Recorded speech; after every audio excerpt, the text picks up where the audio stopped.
Türkmenistan'ım. Yaşıl renkli, ay yıldız hem beş völlü, parlayan baydaklı Türkmenistan'ım. Çaryanı dost doğunluk, aydındır yolu, parahat asuda Türkmenistan'ım.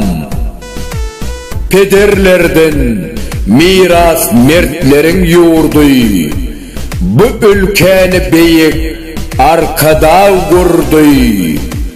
Ağzı bir halkına baş olup durdu, paykaslı oğullu Türkmenistan'ım.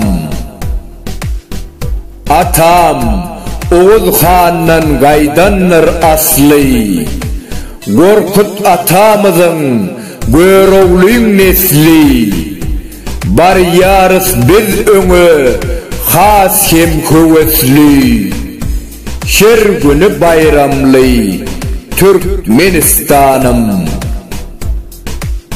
Parahat yaşayar her kent ovası, yan yodalı elvan güllü köçesi, seherler yanlanyar azanın sesi, arası asmanlı Türkmenistan'ım. Mehriban arkadağımız vardır, belin sarpalı, il oğullu arkadağ dağdan arkalı. Veys yazar toyçu hekim sözler, senin gımmatın bilip Türkmenistan atlı eziz vatanım.